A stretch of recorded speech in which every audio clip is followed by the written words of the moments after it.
읽어보도록 하겠습니다. 우리가 세상의 영을 받지 아니하고 오직 하나님으로부터 온 영을 받았으니 이는 우리로 하여금 하나님께서 우리에게 은혜로 주신 것을 알게 하려 하심이라. 우리가 이것을 말하거니와 사람의 지혜가 가르친 말로 아니하고 오직 성령께서 가르치신 것으로 하니 영적인 일은 영적인 것으로 분별하느니라. 육에 속한 사람은 하나님의 성령의 일들을 받지 아니하나니 이는 그것들이 그에게는 어리석게 보임이요 또 그는 그것들을 알 수도 없나니 그러한 일은 영적으로 분별되기 때문이라. 신령한 자는 모든 것을 판단하나 자기는 아무에게도 판단을 받지 아니하니라. 누가 주의 마음을 알아서 주를 가르치겠느냐? 그러나 우리가 그리스도의 마음을 가졌느니라. 아멘. 지난 9번의 설교를 통해서 우리는 예수 그리스도의 마음에 대해서 함께 살펴보았습니다. 마음이란 게 무엇이라고 했습니까? 오늘날 보통 사람들이 생각하듯이 어떤 우리의 감정과 느낌을 감각하는 정도의 그런 영역은 아니라, 그게 아니라 우리 전 인격, 우리의 생각과 의지와 또 정서까지 모두 포함하는 한 인격의 중심이자 핵심부가 바로 마음이다. 성경에서 말하는 마음이다. 라는 것을 우리가 좀 배웠고요. 또 그것을 우리 지체들이 잘 유념하길 바랍니다. 물론 우리가 지금 이 예수님의 마음에 대해서 좀 다루고 있을 때 우리가 좀 그분이 느끼시는 이런 정서적인 측면에 우리가 초점을 두고는 있지만 그럼에도 불구하고 이제 이런 마음이라고 할 때는 그의 핵심부, 전 존재의 그 중심부라는데 그 의미가 있다라는 것, 그 맥락 속에서 우리가 좀 이러한 내용들을 좀 이해할 필요가 있습니다. 예수님께서는 자신의 존재의 가장 근원적이고 또 핵심적인 모습을 그 마음의 그 상태를 뭐라고 하셨습니까? 그게 온유하고 겸손한 마음입니다. 온유하고 겸손한 마음. 온유한 마음이 뭐예요? 온유한 마음.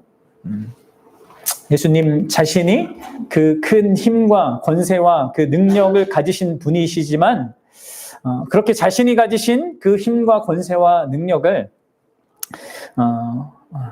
그가 사랑하는 대상을 향하여서 올바르고 적합하게 적절하게 사용하는 그런 태도, 그런 중심,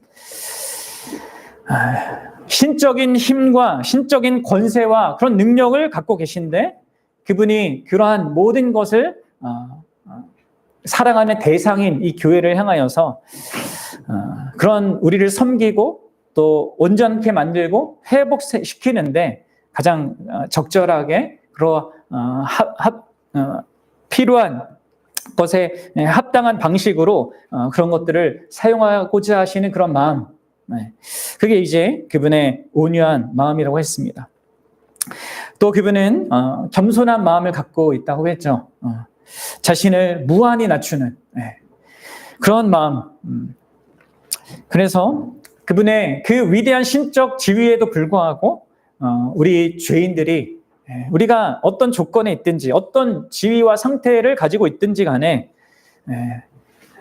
우리가 수고하고 무거운 짐 그런 것을 갖고 있는 자들이라고 한다면 그 조건에서 언제나 나아갈 수 있는 그런 분이 되시는 그런 우리들을 기꺼이 받아주시는 분이 바로 그분이 갖고 계신 그분의 마음입니다. 사랑하는 여러분, 우리의 그분의 이 온유하고 겸손한 그런 마음이 언제 그 기쁨을 또 느끼십니까? 그분이 언제 그 마음으로 기쁨을 영위하십니까? 우리가 순종할 때뿐만 아니라 특히 우리의 연약함과 관련하여서 그분은 우리가 우리의 부족함과 그 연약함을 경험하고 그분을 의지하고자 할 때, 그분의 도움을 구하고자 할 때 그분은 기쁨을 느끼셔요. 우리의 연약함과 필요는 그분께서 자신의 풍성한 그 사랑과 은혜와 공급하심을 이제 베푸실 그런 기회가 되는 것이죠. 예수님은 은혜를 베푸는 것을 기뻐하시고 또 우리를 채워주시는 것을 기뻐하십니다. 또 우리가 그러한 그분의 공급하심 속에서 회복되어져 가는 것을 기뻐하십니다. 그래서 여러분, 우리의 죄나 실패와 연약함이요, 오히려 우리가 더 큰 그런 하나님의 그 그리스도의 은혜를 경험하고 또 심지어 그분께 기쁨을 드릴 수 있는 기회가 되는 것입니다. 이 예수님의 마음은 또 언제 우리를 또 동정하십니까? 우리가 우리의 현실의 악과 고통의 그 상황 속에서 신음하고 아파할 때 그런 상한 마음에 대하여서 그분은 함께 공감하시는 그런 동정심을 느끼십니다. 특히 죄와 씨름하는 우리의 연약함, 또 죄 앞에서 쉽게 무너지는 우리의 영적인 무력함을 그분은요, 아십니다. 경험적으로 아셔요.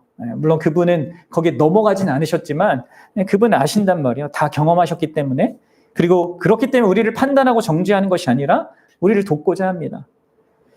이런 예수님의 동정하심은 바로 그분의 긍휼의 마음과 연결됩니다.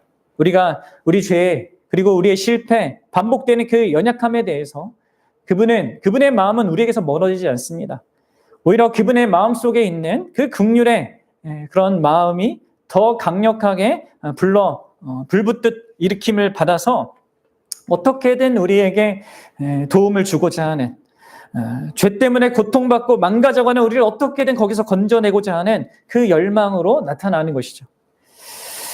그래서 그분의 긍휼의 그 마음은 지금 현재적으로도 하나님 보좌 우편에서 우리를 위해서 중보하시는 것. 그래서 계속적으로 그분이 역사 가운데서 2000년 전에 이루신 자신의 구속을 우리에게 적용시키는 그 일을 계속하시고, 우리가 크게 죄를 범하여 넘어졌을 그때에도 신속하게 우리를 위한 대언자가 되셔서 하나님 앞에서 우리를 대언해 주신단 말이에요. 그리고 실질적으로 성령을 통하여서 도움을 주십니다. 새 힘을 주십니다. 용서하심을 베푸시고 은혜를 베푸십니다. 우리는 또한 예수님의 분노와 질투라는 어떤 의미에서는 좀 부정적으로 여겨지는 그런 마음에 대해서 살펴보았습니다. 그러나 예수님의 분노와 질투에는 부정적인 게 하나도 없죠. 우리의 분노와 질투와 너무 다릅니다. 예수님의 분노는 바로 우리를 향한 사랑에 근거하여 우리를 괴롭게 만들고 망가뜨리게 만드는, 또 우리의 모든 관계 속에서 그 관계를 파괴하는 그런 모든 죄와 악에 대한 그것을 대적하고자 하는 그런 마음의 발현으로 드러납니다.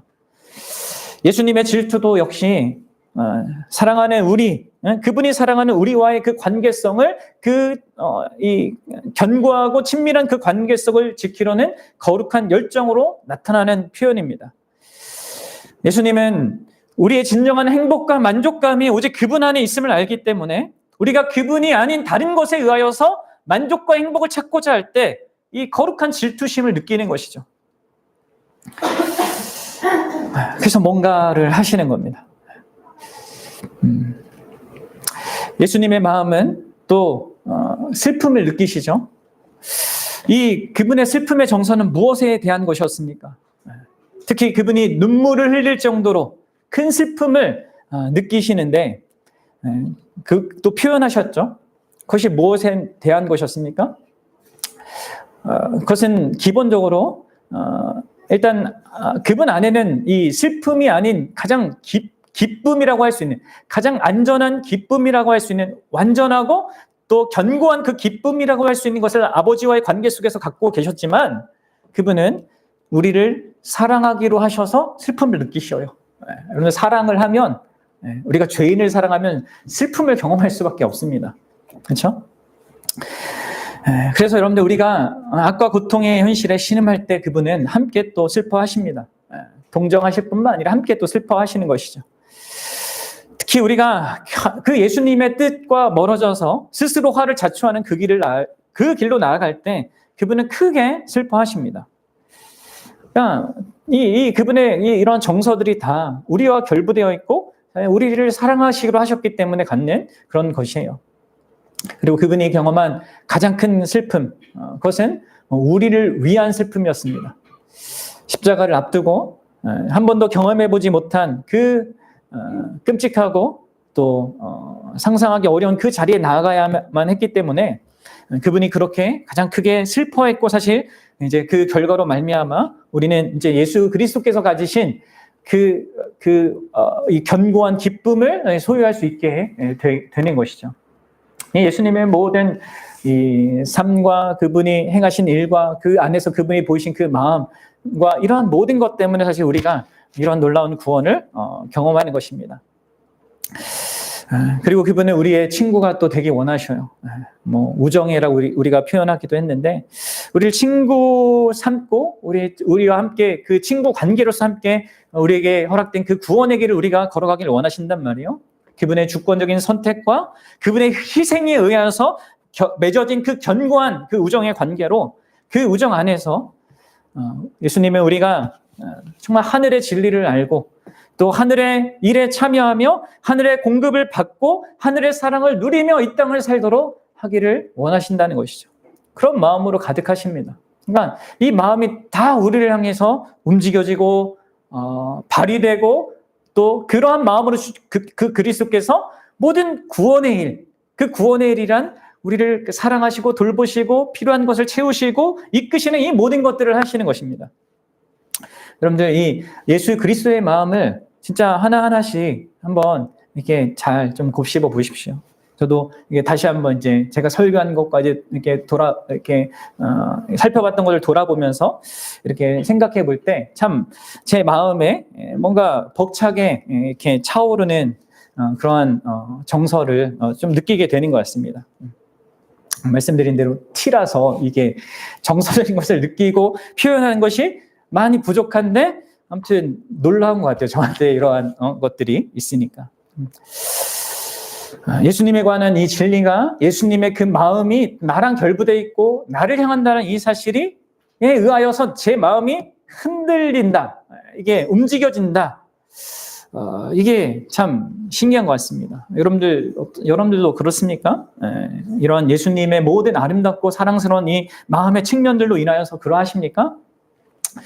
만약 그런 것들을 내가 이렇게 경험적으로 그렇다고 할 만한 그런 감동이나 어떤 전율이라고 할 수 있는 것이 조금이라도 자기에게 있다면 그러면 그것은 진짜 하나님의 은혜입니다. 그리고 그것은 이제 구체적으로 얘기하자면 결국 이 성령 하나님의 역사로 말미암은 것입니다. 우리가 제가 더 남들보다 더 나아서가 아닌 목사라서가 아닌 거예요. 이것은 전적인 성령 하나님의 은혜와 그의 역사 가운데서 우리에게 있게 된 하나님의 은혜의 선물인 거예요. 그래서 오늘 저는 이제 여러분과 함께 이 예수님의 마음을 우리에게 실질적인 것으로 와닿게 해주시는 분, 곧 이 성령 하나님과 이 예수 그리스도의 그 마음이 좀 어떤 관계를 맺고 있는지 이것을 좀 살펴보고자 합니다. 그리고 이것이 얼마나 참 복되고 견고하고 정말 영광스러운 것인지, 또 이런 성령 하나님의 역사를 내가 더 풍성하게 영위하기 위해서는 우리가 또 어떻게 해야 되는지 이런 부분들을 좀 생각해 보고자 합니다. 먼저 첫 번째 우리가 생각해 볼 것은요, 이 우리 안에 오신 또 우리 안에 계신 이 성령님, 내가 이러한 예수 그리스도의 마음 또 예수 그리스도께서 하신 모든 구원의 일과 그 역사를 나의 것으로 내가 믿고 거기에 영향을 받는다라는 것은 이제 성령이 내 안에 계신 건데요. 이런 내 안에 계신 이 성령님은요, 바로 예수 그리스도의 사랑하심의 가장 큰 보증이라는 사실이에요. 우리는 이걸 먼저 좀 생각해 봐야 합니다. 우리는 하나님의 사랑, 예수님의 사랑을 내 삶에 편한 일이 있냐 없냐, 내가 원하는 거 하나님이 들어줬냐 안 들어줬냐, 항상 이런 걸 가지고 항상 이게 판단하려고 하고 따지려고 합니다. 마치 누구예요? 그 이스라엘 광야 시대를 걸어갔던 이스라엘 백성처럼 내 삶에 좋은 일이 있냐, 먹을 게 있냐, 이런 거 가지고 이런 거 갖고 이제 하나님의 사랑에 대해서 생각하고 판단하고 원망하고 하려고 하는데, 근데 아니란 말이에요. 성경이 말하는 하나님의 사랑은 진짜 우리를 위한 것이고 우리에게 결정적인 것이고 우리에게 너무나 필요한 것이 진짜 우리를 만족하게 하고 행복하게 해주는 그것을 사랑의 그런 보증으로 주시는데, 바로 예수 그리스도께서는 우리에게 성령을 주신다는 거예요. 그렇게 함으로 자신의 사랑을 우리에게 완전한 사랑으로 보증하신단 말이에요. 그러면 사랑의 행동에 있어서 어떤 의미에서 가장 중요한 게 무엇입니까? 그것은 바로 항상 함께 하는 겁니다. 그렇죠? 항상 함께 하면서 이제 인격적인 관계를 맺는 거, 자기 자신의 그 관계를 주는 게 이제 사랑의 가장 중요한 핵심 아니겠습니까? 사랑한다고 바깥에서 돈만 벌고 있고, 관계는 전혀 안 맺어. 그 사랑하는 게 아니죠. 자, 우리 요한복음 14장 16절부터 18절 한번 가서 보도록 하겠습니다. 보십시오. 예수님이 이렇게 말씀하세요. 내가 아버지께 구하겠으니 그가 또 다른 보혜사를 너희에게 주사 영원토록 너희와 함께 있게 하리니. 영원토록 함께 하도록 이 보혜사, 또 다른 보혜사를 주신다고 합니다. 그는 진리의 영이라. 세상은 능히 그를 받지 못하나니 이는 그를 보지도 못하고 알지도 못합니다. 그러나 너희는 그를 아나니 그는 너희와 함께 거하시며 또 너희 속에 계시겠습니다. 내가 너희를 고아와 같이 버려두지 아니하고 너희에게로 오리라.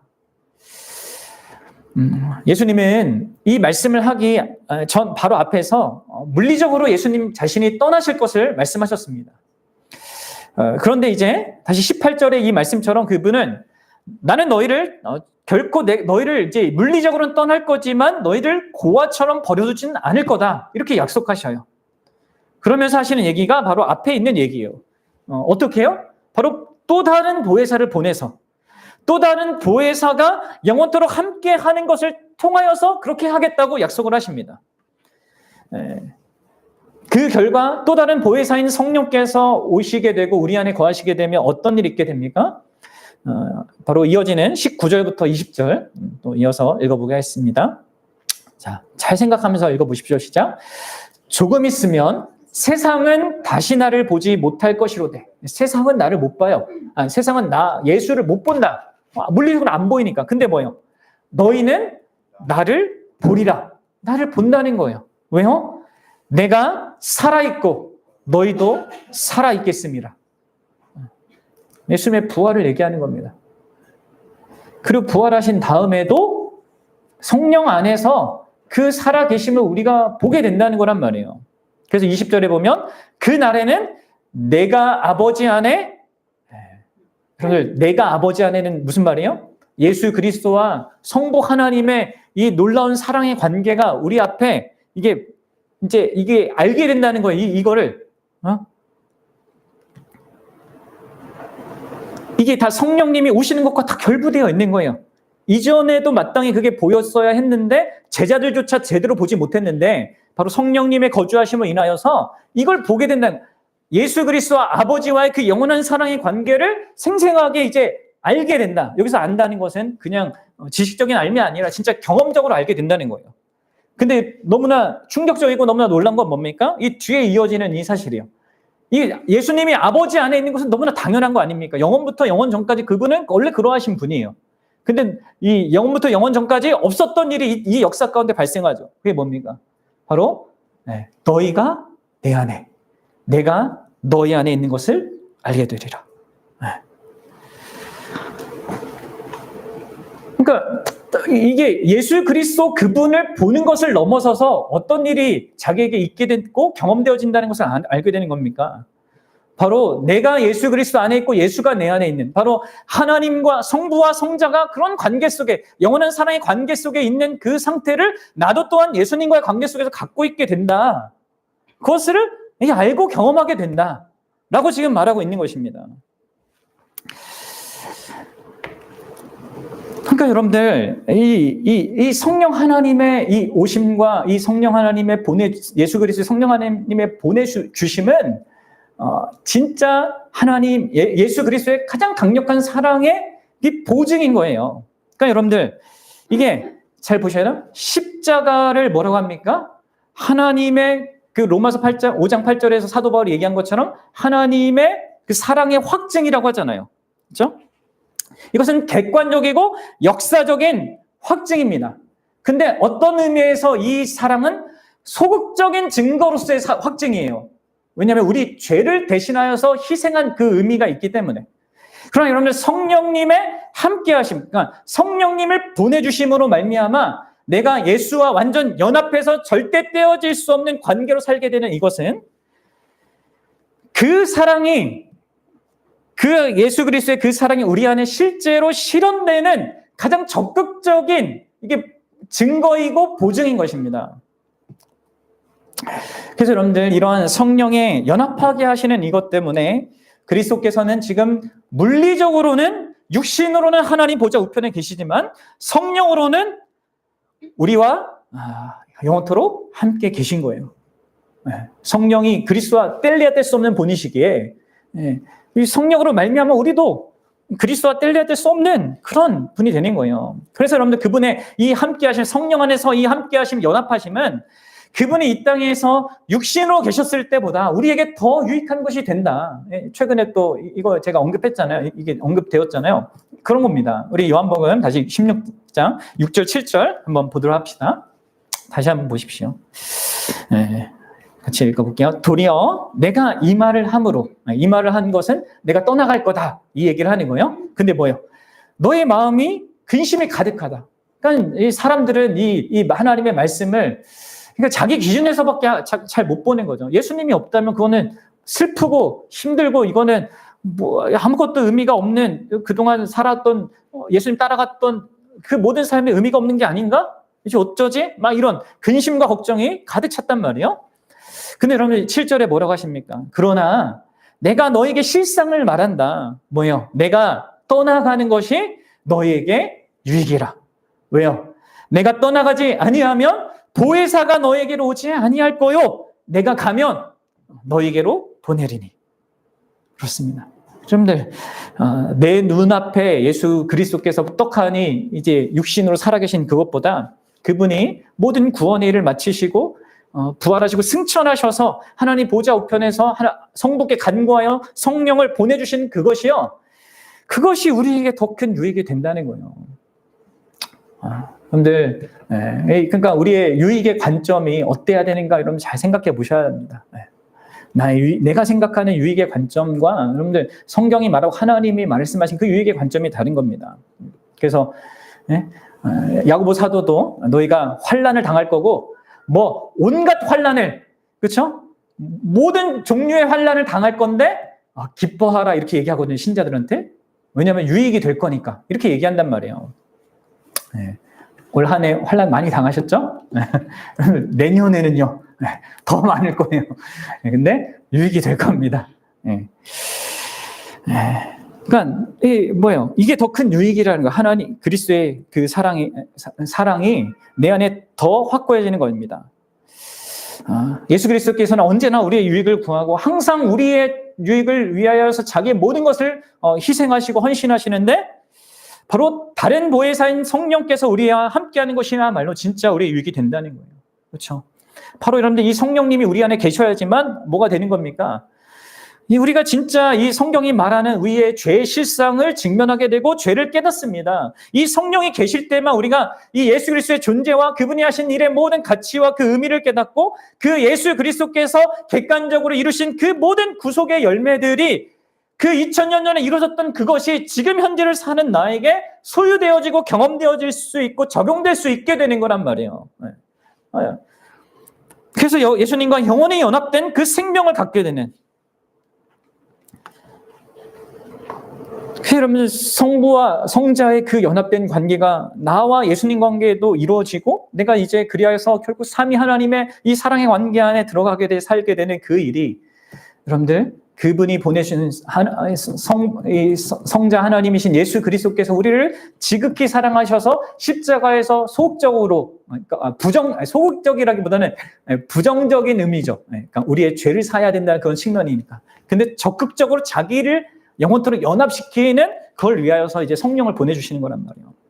그래서 이게 그리스도의 사랑의 가장 큰 보증이다라는 것을 여러분 아셔야 돼요. 이 세상에 이것보다 여러분들 그리스도의 사랑을 더 확고하게 그리스도께서 주실 수 있는 게 없어요. 자기를 주신 거니까. 그렇죠? 그리고 그것을 여러분들 만족할 수 있어야 됩니다. 그럼 여러분들 이 그리스도의 사랑의 보증으로 우리 가운데 오셔서 이 내주하시는 성령 하나님께서 예수 그리스도의 마음과 관련해 무슨 일을 하시는가? 토마스 굿인이라고 하는 우리 믿음의 선배는 이렇게 얘기해요. 제가 앞서 서론 때 얘기한 것처럼 그렇게 말합니다. 성령께서는 그리스도의 마음을 생생한 현실로 만들어 주신다는 거예요.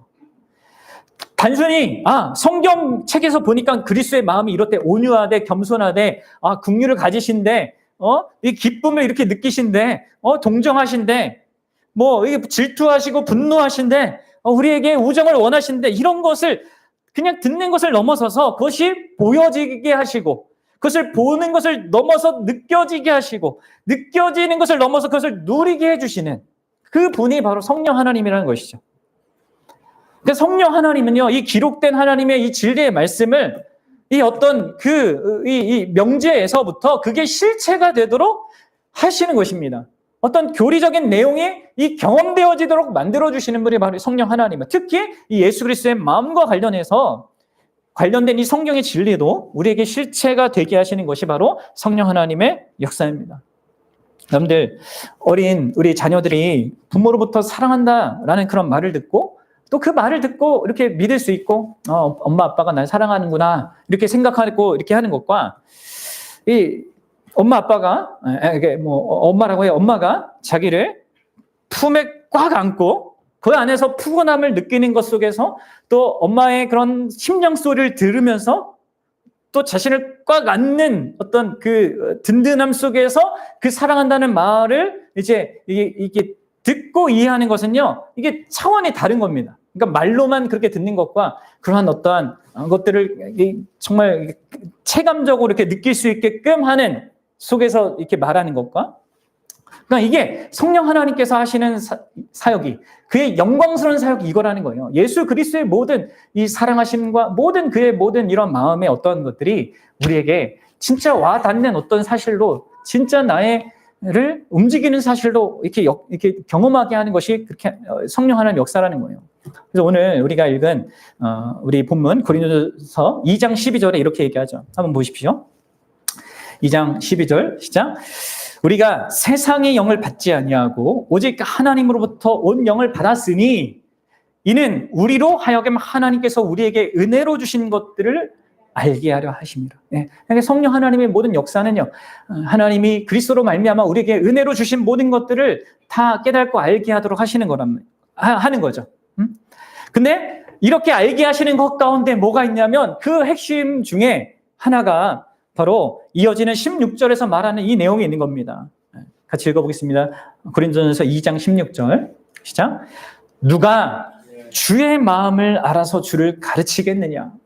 이 예수 그리스도의 그 마음을 과연 어떤 존재가 그것을 경험적으로 알고 그것을 우리에게 전달해 줄 수 있겠습니까? 이 세상에 존재하는 누가 과연? 그것은 예수님과 연합된, 그리고 그 신적인 본체를 갖고 계신, 공유하고 계신 그 성령 하나님께서만 하실 수 있는 거란 말이에요. 근데 뭐래요? 누가 가르치겠냐? 그러나 우리가 그리스도의 마음을 가졌다. 이렇게 얘기하는 것입니다. 그러니까 우리가 우리와 함께 하시는 성령님으로 말미암아 어떻게 되는 겁니까? 바로 그리스도의 마음을 가졌다라고 할 수 있는 상태가 되는 거예요. 왜냐하면 성령님께서는 그리스도의 마음에 거하시고요. 성령님께서는 또한 우리 마음에 거하시기 때문에 그렇습니다. 우리를 향한 그리스도의 마음과 그 생각이 무엇인지, 또 그리스도를 향한 우리의 마음과 생각이 무엇인지, 그것을 서로 알도록 중간다리 역할을 하신 분이 성령 하나님이신 거란 말이에요. 그러니까 여러분들, 근데 이제 많은 학자들이나 이 목회자들이 이 그리스도의 마음을 가졌다라는 것을 그리스도의 마음을 본받는 자가 되었다라는 식으로 이해하는 이렇게 경향이 있는데, 그런 의미를 담고는 있습니다. 하지만 그 전에 여러분들, 이것을 누가 주의 마음을 알았느냐, 이 말이 앞에 있잖아요. 이제 주의 마음을 알게 됐다라는 말이 내포되어 있는 것이죠. 그 주의 마음을 내가 소유하고 깨닫게 되었다. 그리고 그런 것 속에서 닮아가는 것은 이제 그 결과적으로 있는 것이죠. 그게 가지게 되는 겁니다. 성령으로 말미암아 경험하게 되는 것이죠. 그게 여러분들, 이게 성령의 주된 역할이란 말이에요. 자, 여러분들 다시 요한복음 16장 13절과 14절로 가보세요. 그분이, 이 성령 하나님이 하시는, 우리 마음 가운데 거하시는 이 성령께서 하시는 분이 바로 이거거든요. 그러나 진리의 성령이 오시면 그가 너희를 모든 진리 가운데로 인도하시리니 그가 스스로 말하지 않고 오직 들은 것을 말합니다. 예수 그리스도께서 하신 그분께 들은 것만 말하신단 말이에요. 그리고 장래일을 말합니다. 무슨 장래일을요? 그냥 어떤 일이 있을 거다? 그게 아니라 예수 그리스도께서 약속하신 그 장래일을 말합니다. 하면서 14절에 그가 내 영광을 나타내리니 내 것을 가지고, 그러니까 성령 하나님께서 하시는 일은 계속적으로 이 예수 그리스도의 영광을 나타내시는 것입니다. 내 것은 바로 예수 그리스도의 그 하신 모든 말씀, 그분이 하신 모든 일들, 그리고 그분의 존재성, 그분의 마음, 모든 것을 말하는 거예요. 그것을 알리시는 겁니다. 앞서 우리가 배운 이 예수 그리스도의 마음과 그에 관한 내용들, 그것을 진실로 우리에게 적용되는 그런 사실로 경험하게 해주는 것이 바로 성령의 사역이라는 거예요. 주된 사역입니다. 이게 주된 사역이에요. 여러분 아셔야 돼요. 은사를 베풀고 뭐 이렇게 막 무슨 능력을 베풀고 이런 것들은 이러한 것들을 위한 어떤 부가적인 이런 것이고, 성령의 주된 사역은 예수 그리스도의 영광을 우리에게 생생하게 경험하게 하는 데 있습니다. 이걸 아셔야 돼요. 그리고 우리가 진짜 참된 거듭난 신자, 이 성령이 우리 안에 있어서 이 성령과 함께하는 신자라면 이것을 경험할 수 있는 것입니다. 그 경험하는 어떤 차이는 나의 어떤 이 인격적인 반응 속에 차이가 좀 있을 수 있겠지만 모든 자에게 있는 것입니다. 그럼 저는 이제 종종 진짜 나와 같은 존재가 나와 같은 이 죄인이 진짜 무능하고 부족한 내가 진짜 그리스도의 사랑을 받는다는 게 이게 맞나? 이게 가능한가? 또 심지어 내가 목회자로 이렇게 설 수 있는가? 이런 자격이 되는가? 이런 어떤 자격지심과 어떤 나 자신의 이러한 아닌 거에 대한 것으로 인해서 마음이 이렇게 무너질 때가 있단 말이에요. 그때 여러분들 성령께서 우리를 도우셔요. 그리고 우리는 기꺼이 그런 나의 어떠함을 인정하게 만드십니다. 아, 그래, 맞다. 나는 무능하고 부족하고 자격 없다. 그게 맞다. 하지만 뭐예요? 그러나 그리스도는 그런 나를 사랑하신다. 그것을 보여주신단 말이에요. 그것을 비춰주신단 말이에요. 우리 성령님은. 그런 그리스도는 나를 긍휼히 여기시고 나를 동정하신다고. 언제나 온유함과 겸손한 마음으로 나를 받아주신다고. 그분의 진노는 결코 나를 향하지 않고 나의 죄를 향하고, 그분의 질투는 나를 자신에게로 돌이키도록 위하여서 불붙으신다고. 그분의 기쁨은 나를 돕고 나를 온전케 하는 데 있고, 나는 아무것도 아니지만 나에게는 이렇게 나를 순전한 사랑으로 사랑하시는 그런 위대한 그리스도가 계시다고 그것을 보여주시는 역할을 한다면, 그 안에서 우리는 힘을 얻고 또 다시 한번 그분을 위해서 살고자 하고 죄와 싸우고자 하는 그 마음을 갖게 되는 겁니다. 그래서 여러분들 사도 바울이 이런 얘기를 한 거예요. 갈라디아서 2장 20절에서 한번, 여러분 이게 이제 사도 바울만의 고백이 아니라 모든 신자의 참된 고백입니다. 뭐요? 내가 그리스도와 함께 십자가에 못 박혔나니 그런즉 이제는 내가 사는 것이 아니요 오직 내 안에 그리스도께서 사신 것이라. 이제 내가 육체 가운데 사는 것은 뭐예요? 나를 사랑하사 나를 위하여 자기 자신을 버리신 그 하나님의 아들을 믿는 그 믿음 안에 사는 것이라. 여러분 성령으로 하지 아니하고는요 아무도 이런 말을 할 수 없는 것입니다. 바울이 위대해서 하는 게 아니에요. 그렇죠? 여러분 어떻습니까? 여러분들도 이런 고백을 성령의 도우심 가운데 할 수 있습니까? 그럴 수 있기 바라고, 여러분들이 믿는 자라면 분명 그럴 수 있습니다.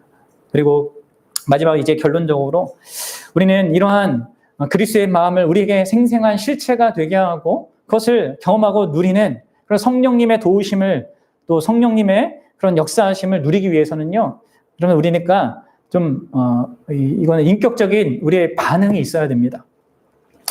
성령님께서 처음 우리를 찾아오실 때는요, 불가항력적으로 그의 말씀과 능력으로 찾아오셔서 우리에게 중생의 은혜를 베푸십니다. 그리고 우리와 함께 하시기를 시작하십니다. 이것은요, 불가항력적이고 우리의 어떤 반응을 사실은 이게 어떤 의미에서 무시한다고 할까요? 반응할 수 없는 존재니까 우리는 원래. 그래서 여러분들 우리의 반응의 조건과 상관없이 성령님이 처음 찾아오실 때는, 복음의 진리와 이 말씀을 우리를 찾아오실 때는 강력한 은혜로, 물론 이 강력한 은혜를 경험하는 거는 다 다릅니다. 어떤 사람은 막 어떤 특별한 경험을 통해서 그렇고, 어떤 사람은 그냥 기독교 가정 안에서 이렇게 서서히 그럴 수도 있는데, 어쨌든 그때는 이 성령님의 강력한 역사는 이게 단번에 그의 은혜로 주어집니다. 그러나 그 이후에는 우리의 인격적인 반응 속에서 그분은 자신의 어떠함과 역사하심을 이뤄가십니다. 이거를 잘 아시고 구분을 잘 하셔야 됩니다. 그래서 여러분들 그 인격적인 관계 속에서는요, 이 성령님은 인격이시란 말이에요. 인격적인 존재란 말이에요. 생각하고 느끼시고 어떤 뜻을 가지고 뭔가를 행하시고 또 말씀하시는 분이란 말이에요. 그러니까 인격적인 관계 속에서는 언제나 이 인격적 관계 속에서 해야 되는 걸 해야지만 그 관계성을 영위할 수 있는 것입니다. 다시 말해서 여러분들이 집에 있는 그 배우자랑 혹은 부모님하고 잘 살려면 어떻게 해야 됩니까? 자녀들하고 잘 살려면 어떻게 해야 돼요? 네. 그 사람이 싫어하는 거 하지 않아야 되고요. 네? 그분이 그 대상이 좋아하는 걸 하면서 그렇게 관계를 맺고자 해야 되는 거잖아요. 그렇죠? 그래야지만 그 관계성이 깊어지는 것처럼 마찬가지입니다. 우리는 성령께서 싫어하는 것을 하지 않고자 해야 되고요. 성령께서 기뻐하시는 것을 하고자 합니다. 그리고 그렇게 하는 것이요. 이러한 그의 그 역사를 우리가 더 충만하게 경험하고 우리의 시선이 더 예수 그리스도께로 이렇게 향하게 되는 그런 유익을 얻게 하는 길인 것입니다. 여러분들 뭘 해야 되냐? 네, 결론적으로 간단하게 이제 세 가지를 말씀드리겠습니다. 네, 그러니까 부정적인 소극적인 건 두 개입니다. 뭐냐면 성령을 근심하게 하지 말아야 돼요. 성령을 근심시키면 안 됩니다. 에베소서 4장 30절에 이렇게 얘기합니다. 여러분들 함께 읽어봅시다. 시작. 하나님의 성령을 근심하게 하지 말라. 그 안에서 너희가 구원의 날까지 인치심을 받았느니라. 그러면 성령이 무엇 때문에 근심하실까요? 그것은 한마디로 하면 우리가 구원받은 그 자로서의 합당한 모습을 드러내지 못하는 것과 관계가 있습니다. 구원받은 자로서의 합당하지 못한 모습. 결국 뭐예요? 바로 죄를 쉽게 허용하고 용인할 때입니다. 그게 그분이 근심하는 내용이에요. 그리스도와 연합한 자로서 합당하지 않은 그런 모습입니다. 그 모습이 이제 이 30절 바로 앞에 이렇게 나와 있는데 내용이 많으니까 제가 요약해서 말씀드릴게요. 그러니까 분을 내어도 뭐라고 하냐면 죄를 짓지 말라. 분은 내야 된다고 기억나시죠? 분은요, 내어야 합니다. 잘못된 거, 죄악된 거에 대해서 또 다른 사람을 살리기 위해서 분을 내야 돼요. 근데 이 분은 쉽게 왜곡될 수 있단 말이에요. 쉽게 죄를 향할 수 있단 말이에요. 상대를 파괴하고 잘못된 방식으로 이렇게 나갈 수. 그러니까 이런 거 의식하지 않고 이 분을 가지고 죄를 짓게 하는 것을 이게 하지 말라고 이제 사도 바울이 얘기한단 말이에요. 그리고 도둑질하지 말라 얘기해요. 남의 것들을 질투하고 이렇게 하지 말라고. 또 게으르지 말라고 한단 말이에요. 일하지 않고 막 다른 사람을 도울 수 없는 그런 다른 사람에게 도움받아야 되는 그런 상태로. 그러니까 모든 여건이 있는데도 불구하고 그렇게 하는 거. 또 어려운 사람을 돕지 않고 자기만을 위하려고 할 때 이미 자기는 하나님의 은혜를 다 받은 자로서 사는데 아까 우리 찬양할 때도 정말 작은 것이지만 그걸 나누며 사는 게 우리 신자의 삶 아닙니까? 그게 행복이라고 여기고 또 하지 말라고 하는 게 이제 더러운 말을 하는 거, 남을 깎아내리는 이런 말을 하는 거, 이런 등등의 이 하나님의 자녀로서 합당하지 않은 이런 것을 할 때 이 성령님께서는 근심하신단 말이에요. 그럼 보시 우리가 자녀들이 가르쳐준 대로 행동하지 않고 불손하고 잘못된 행동과 말을 할 때 어떻게 됩니까? 제가 최근에 많이 경험하는 근심하게 됩니다. 근심하게 돼요. 성령님도 마찬가지인 거죠. 근데 여러분들 이러한 이 죄들이란 것을 생각할 때 또 여러분들이 또 염두에 둘 것은 이게 단순히 개인적인 의미이기보다는요, 이것은 더 큰 맥락이 있습니다. 그것은 바로 그런 죄들이 성령께서 우리를 교회로 연합하게 하신 그 일을 깨트립니다. 그게 여러분들 이 에베소서 4장 3절 더 앞에 있는 더 큰 문맥에서 생각해 볼 내용이에요. 그러니까 우리의 죄는요, 단순히 나에게만 영향을 미치는 게 아니에요. 교회에 있는 지체들에게 영향을 미칩니다. 성령이 하나 되게 하신 것을 그래서 파괴하게 되는 것이죠. 이런 것들에 대해서 성령께서 근심하고 슬퍼하는 것입니다. 이것을 경계해야 돼요. 이것을 또 함께 미워야 됩니다. 그렇지 않고 우리가 그렇게 할 때는 그분이 근심하게 되는 거죠. 그리고 두 번째로 여러분들 소극적인 건데 그거는 성령을 소멸하지 말아야 돼요. 데살로니가전서 5장 19절에 이렇게 얘기합니다. 데살로니가전서 5장 19절 시작. 성령을 소멸하지 말며. 성령을 소멸하지 말며 라고 하는 이 앞의 문맥을 보면 뭐라고 얘기하냐면 사도 바울이 항상 기뻐하라, 쉬지 말고 기도하라, 범사에 감사하라. 이는 그리스도 예수 안에서 너희를 향하신 하나님의 뜻이다 이렇게 얘기한단 말이에요. 그러니까 그것을 그렇게 할 수 있게끔 돕는 분이 성령인데 바로 그 성령을 소멸시키지 말라는 거예요. 소멸은 뭡니까? 불을 끄다 혹은 빛을 끄다라는 의미란 말이에요. 우리로 거룩한 것을 갈망하게 하고 우리로 하여금 정말 이 참된 것을 깨닫게 하시는 이 빛을 비추시는 그런 것들을 무시하거나 억눌리거나 이거를 이렇게 방치하면 안 된다는 거예요. 그런 무시하거나 그걸 억눌려서 성령께서 그렇게 우리를 이렇게 일깨우시고 우리를 이렇게 타오르게 하시고 참된 갈망을 갖게 하시고 뭔가 밝은 것을 보게 하시려고 하는데 그것을 자꾸 소멸시키는 일을 우리가 한단 말이에요. 네, 그러니까 이제 거기에서 우리가 그의 역사를 충분하게 누리지 못하는 겁니다. 특히 이러한 성령을 소멸시키는 일은 이어지는 이 21절의 20절의 내용과 연결되어 있습니다. 곧 예언을 멸시하지 말라는 것과 연결되는 거예요. 성령을 소멸시키는 주된 방식이 예언을 멸시하는 겁니다. 여기서 여러분들 말하는 예언은 그러니까 기독교에서 말하는 예언은 미래를 점치는 거 아니에요. 미래 너는 어떻게 될 거고 뭐 누구랑 결혼할 거고 이런 걸 전혀 얘기하는 거 아닙니다. 여기서 예언은 성경 말씀을 풀어서 설명해주는 설교를 의미하는 겁니다. 그리고 이 예언의 말씀은 신자로 하여금 우리가 읽지는 않겠지만 이어지는 23절에서 말하는 예수 그리스도의 강림이라고 하는 예수님의 재림이라고 하는 미래의 궁극적인 현실에 비추어서 오늘의 현실을 살게 하는 내용이에요. 그래서 그것에 비추어서 범사에 헤아려 좋은 것을 취하게 하고 악은 버리게 하는 그 삶을 살게 만들어주는 그 예언의 말씀을 얘기한단 말이에요. 그리고 이 내용은 이미 앞에서 사도 바울이 데살로니가전서 5장 12절과 13절에서 말한 대로 너희 가운데서 수고하고 주 안에서 다스리며 권하는 자들을 알아주라 이런 얘기를 하거든요. 이런 목회자와 이제 이 교사들 이런 사람들을 알아주고 존경하라 이런 필요성을 언급한 다음에 또 이어서 이렇게 마지막에 성령과 결부해서 얘기하는 거란 말이에요. 나로 하여금 그러니까 이게 뭐예요? 그러니까 나로 하여금 예수 그리스도의 그 존재와 그분이 하시는 그 일과 그리고 앞으로 하실 그 궁극적인 미래를 실제로 바라보며 살게 해주는 이 예언의 말씀, 그 말씀을 우리는 멸시해서는 안 된다. 라는 것입니다. 이게 이제 우리가 소극적으로 성령님과 관련해서 해야 돼. 이게 성령님이 하시는 일인데 그것에 대해서 내가 이렇게 그것을 무시하거나 억눌리거나 그것을 회피하면 안 된다는 거예요. 그리고 이제 적극적으로 마지막으로 여러분들 우리가 해야 될 일은 이제 성령의 충만함을 받고자 해야 되는 것입니다. 이건 이제 에베소서 5장 18절인데 제가 못 갖고 왔어요. 그냥 들으세요. 술 취하지 말라. 이는 방탕한 것이니 오직 성령으로 충만함을 받으라. 그러니까 이는 이 성령의 충만함을 받으라. 그러니까 성령을 근심하게 하지 말고 성령을 소멸하지 말고 뭐예요? 성령의 충만함을 받아야 된다는 거예요. 이것은 소극적으로 말한 것의 반대를 의미합니다. 뭐예요? 곧 성령께서 우리 믿는 자들을 위하여 하시는 그의 사역에 마음을 열고 그것을 열렬히 자신도 따르고자 하고 실제로 따르는 것을 의미합니다. 그것은 우리의 반응이 필요한 것입니다.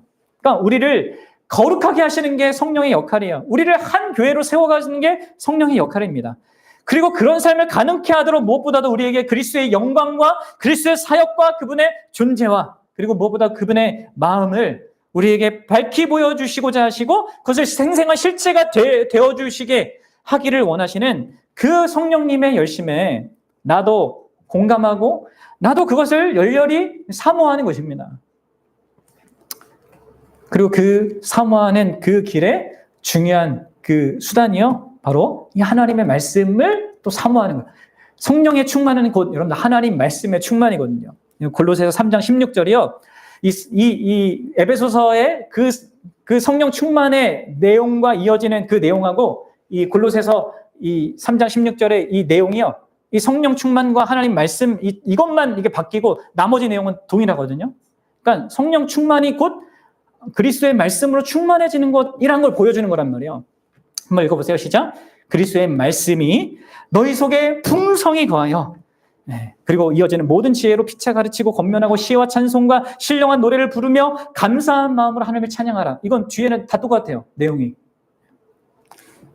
성령 충만이 그리스도의 말씀으로 충만하라. 이런 것과 이게 대치되어 있는 것이며 둘이 같은 거라는 것이죠. 그러나 예언의 말씀을 멸시하지 말라는 것도 이제 연결되어서 우리가 이해하는 거예요. 그래요. 그 성령님이요 항상 말씀을 통해 역사하기 때문에 그렇습니다. 그분의 최우선적인 목적이 이 성경 말씀을 통해서 그리스도의 영광, 그분의 존재와 그분이 하신 모든 일의 위대함, 그리고 그분의 그 마음, 아름다운 마음, 그것을 깊고 풍성히 실질적으로 드러내기 원하시기 때문에 그 일하심에 나도 전적으로 원하고자 하고 나도 그 일에 나를 드리는 그게 있어야 한다는 것입니다. 그럴 때 우리는 그런 성령의 충만함을 경험하면서 그리스도를 그의 전부를 무엇보다 그분의 마음을 아는 자로 이 땅을 살아갈 수 있게 되는 겁니다. 사랑하는 여러분, 그리고 우리가 그렇게 된다면 진짜 그리스도께서 하신 그 모든 일과 그런 모든 현재에도 하고 있는 그분의 일의 가치, 그것도 이제 그분이 어떤 마음으로 진짜 나를 향해서 그렇게 하고 있다는 것을 이제 성령의 도우심 가운데 나 안에 그게 생생해질수록 나의 인생 가운데 어떤 일이 일어나겠습니까? 우리 안에 여전히 죄가 있고 이 세상의 악과 고통에 의해서 내가 늘 흔들릴 수밖에 없는 연약함을 갖고 있는 나지만 또 이런 모든 이런 이 요소들을 가지고 끊임없이 특히 거짓으로 내 인생에 계속 나의 마음을 흔들려고 하는 넘어뜨리려고 하는 이 사단의 역사가 있다 할지라도 그것보다 더 크고 더 견고하고 더 위대한 현실인 바로 예수 그리스도로 말미암아 우리가 이 땅을 살아갈 수 있게 되는 겁니다. 성령의 도우심 가운데 이전보다 더 나은 모습으로 하나님의 뜻을 행하고 하나님이 기뻐하시는 교회됨을 이뤄가면서 주님이 약속하신 그 미래를 소망하면서 나아가는 것이죠. 사랑하는 여러분, 이것이 바로 우리 주 예수 그리스도께서 우리를 대신하여서 십자가에서 그분 자신이 성령 충만을 이루신 그 목적입니다. 성령 충만이라는 것을 그 예수 그리스도께서도 필요로 하셨고, 그리고 그것을 표현도 하셨거든요. 이 삶 속에서. 근데 그분은 이제 그것을 잊는 그 극심한 그런 지옥의 심판을 자신이 친히 그것을 이게 취하시잖아요.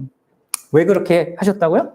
바로 우리로 하여금 이 성령 충만의 그런 실체를 경험하고 누리며 살 수 있게끔 하기 위해서 그렇게 하신 것입니다. 십자가의 궁극적인 목적이 여러분 성령 충만이란 말이에요. 이 성령 충만은요, 말씀 충만이고 곧 예수 그리스도의 충만인데 이것을 누리는 자로 우리를 부르셨다는 것입니다. 여러분, 이것을 저와 여러분들이 누릴 수 있으면 좋겠습니다.